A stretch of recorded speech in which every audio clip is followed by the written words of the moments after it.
Dan, അതുപോലെ തന്നെ രാത്രിയിലാണ് ഈ രക്ഷാപ്രവർത്തനം എന്നതുകൊണ്ട് തന്നെ അത് അല്പം ദുഷ്കരമായി തന്നെ ഉണ്ടായിരിക്കുമല്ലോ. ആളുകൾ വലിയ തോതിലുള്ള സന്നദ്ധ പ്രവർത്തനവുമായി നാട്ടുകാർ രംഗത്തുണ്ട്, പോലീസ് രംഗത്തുണ്ട്. എന്താണ് അവിടുത്തെ ഒരു അവസ്ഥ ഇപ്പോൾ?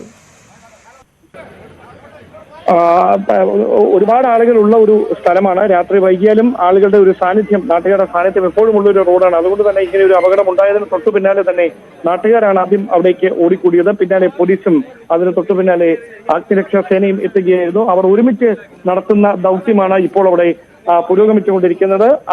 ഈ പരിക്കേറ്റവരെ അവിടെ നിന്ന് ആശുപത്രികളിലേക്ക് മാറ്റുന്ന നടപടികളാണ് ആദ്യം നടത്തിയതെങ്കിൽ ഇപ്പോൾ അവിടെ നിന്ന് ഈ ബസ് ഉയർത്തുന്നതിന് വേണ്ടിയിട്ടുള്ള നടപടികളാണ് പുരോഗമിച്ചുകൊണ്ടിരിക്കുന്നത്. കൂടുതൽ പോലീസ് ഉദ്യോഗസ്ഥരും അഗ്നിശമന സേനയുടെ കൂടുതൽ യൂണിറ്റുകളും അവിടെ എത്തിയതിന് ശേഷമാണ് ഈ ബസ് അവിടെ നിന്ന് ഉയർത്തുന്നതുമായി ബന്ധപ്പെട്ട നടപടിക്രമങ്ങൾ ഇപ്പോൾ പുരോഗമിച്ചുകൊണ്ടിരിക്കുന്നത്. വൈകാതെ തന്നെ ബസ് വലിയ വടവും ക്രെയിനുകളും ഉപയോഗിച്ചുകൊണ്ട് അവിടെ നിന്ന് ഉയർത്താൻ കഴിയും, ഇന്ധന ചോർച്ച തടയാൻ കഴിയുമെന്നൊരു പ്രതീക്ഷയാണുള്ളത്. നിലവിൽ ഇന്ധന ചോർച്ച ഉണ്ട് എന്നാണ് കണ്ടെത്തൽ. ആ വിലയിരുത്തലിലാണ് ഇപ്പോൾ വിശദമായ പരിശോധനകൾ അവിടെ നടക്കുന്നത്.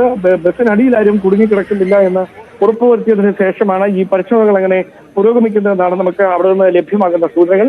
നാട്ടുകാരാണ് ആദ്യം രക്ഷാദൗത്യത്തിന് നേതൃത്വം നൽകിയത്. പിന്നാലെയാണ് പോലീസും അതോടൊപ്പം തന്നെ അഗ്നിശമന സേനയുമൊക്കെ എത്തിയത്. അവർ ഒരുമിച്ച് ചേർന്നാണ് ഈ രക്ഷാദൗത്യത്തിന് ഇപ്പോൾ നേതൃത്വം നൽകിക്കൊണ്ടിരിക്കുന്നത്.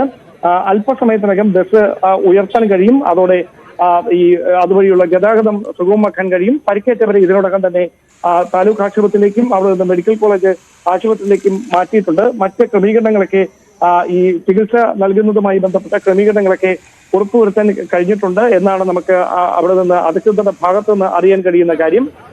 ആരോഗ്യമന്ത്രി തന്നെ നൽകിയ നിർദ്ദേശത്തിന്റെ അടിസ്ഥാനത്തിൽ മെഡിക്കൽ കോളേജ് ആശുപത്രിയിലാണ് വിദഗ്ധ ചികിത്സയ്ക്ക് വേണ്ടിയിട്ടുള്ള മറ്റ് ക്രമീകരണങ്ങളൊക്കെ സജ്ജമാക്കിയിരിക്കുന്നത്.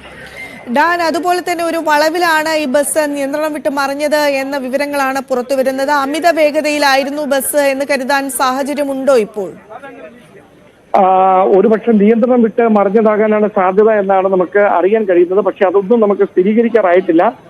ഈ ഒരു ഘട്ടത്തിൽ അങ്ങനെയുള്ള കാര്യങ്ങൾ ഈ പോലീസ് ഉദ്യോഗസ്ഥർക്കും അഗ്നിശമന സേന ഉദ്യോഗസ്ഥർക്കുമൊക്കെ ഉറപ്പിക്കാൻ ഒരു പരിമിതിയുണ്ട്. കാരണം ഇപ്പോൾ അവർ പ്രാധാന്യം നൽകുന്നത് രക്ഷാദൗത്യത്തിന് മാത്രമാണ്. അതിന്